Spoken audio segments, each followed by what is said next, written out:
Salam sejahtera Malaysia, terima kasih kerana menonton video-video dalam channel ini. Sebelum kita mula, jangan lupa untuk tekan tombol subscribe, share, like dan komen. Let's go! Salam sejahtera dan salam perpaduan. Berita seterusnya bertajuk Dr. Mahathir ambil masa 6 tahun, Anwar hanya 3 bulan untuk kenakan musuh politik. Berita penuh. Ahli Parlimen PAS Awang Hashim berkata, Anwar Ibrahim mengheret seteru politiknya ke mahkamah hanya dalam tempoh 3 bulan selepas dia dilantik sebagai Perdana Menteri. Dalam pernyataan pembelaan terhadap saman fitnah yang difailkan Anwar, Awang membuat perbandingan antara Perdana Menteri itu dan bekas Perdana Menteri Mahathir Mohamad. Menurutnya, tindakan pertama Mahathir selepas dilantik sebagai Perdana Menteri pada 1981 ialah membebaskan 21 tahanan di bawah Akta Keselamatan Dalam Negeri ISA. Katanya operasi lalang yang menyaksikan penahanan ahli politik kerajaan dan pembangkang hanya berlaku 6 tahun selepas Mahathir memegang jawatan itu. Sebaliknya, katanya seteru politik Anwar dihadapkan ke mahkamah dalam tempoh 3 bulan selepas dia dilantik sebagai Perdana Menteri pada 24 November 2022. Jika dibandingkan tindakan kontroversi yang dibuat oleh kerajaan Tun Mahathir ketika itu dengan tindakan kontroversi yang dibuat oleh kerajaan plaintiff ketika ini, jelas menunjukkan bahawa dari segi jangka masa, kerajaan Tun Mahathir melakukan operasi lalang hanya 6 tahun selepas Tun Mahathir dilantik sebagai Perdana Menteri. Walhal, pertuduhan terhadap seteru politik dibuat oleh plaintiff hanya dalam tempoh 3 bulan daripada tarik pelantikan beliau sebagai Perdana Menteri, katanya.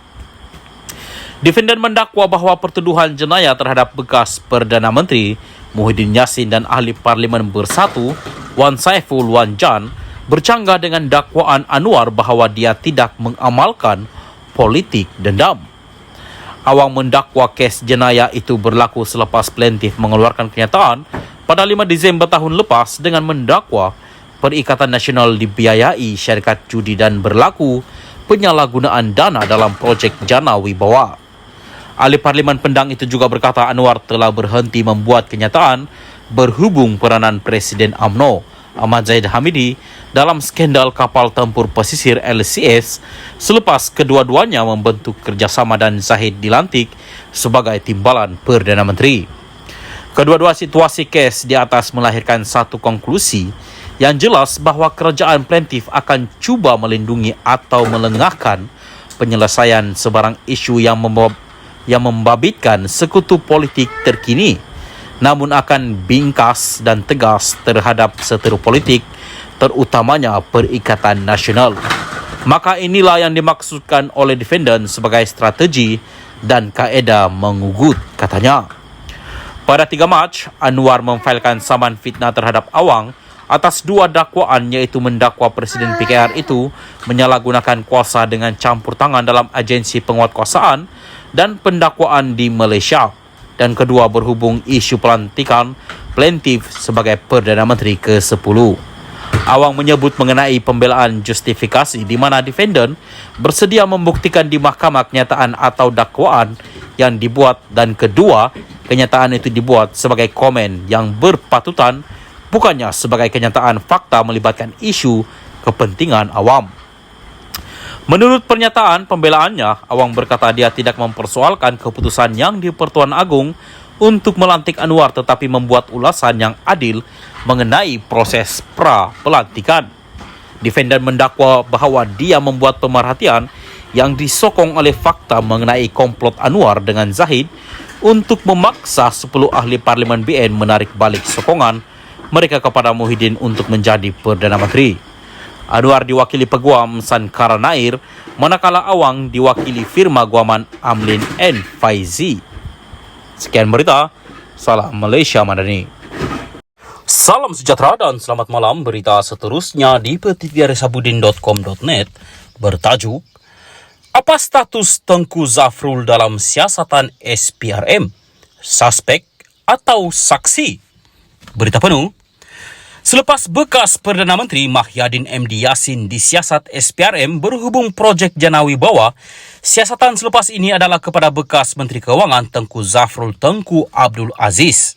SPRM semalam mengesahkan mereka akan memanggil Tengku Zafrul dalam waktu terdekat ini. Dalam waktu yang sama juga semalam, SPRM turut mengesahkan Mahyadin adalah suspek yang disiasat bagi projek Jana Wibawa itu.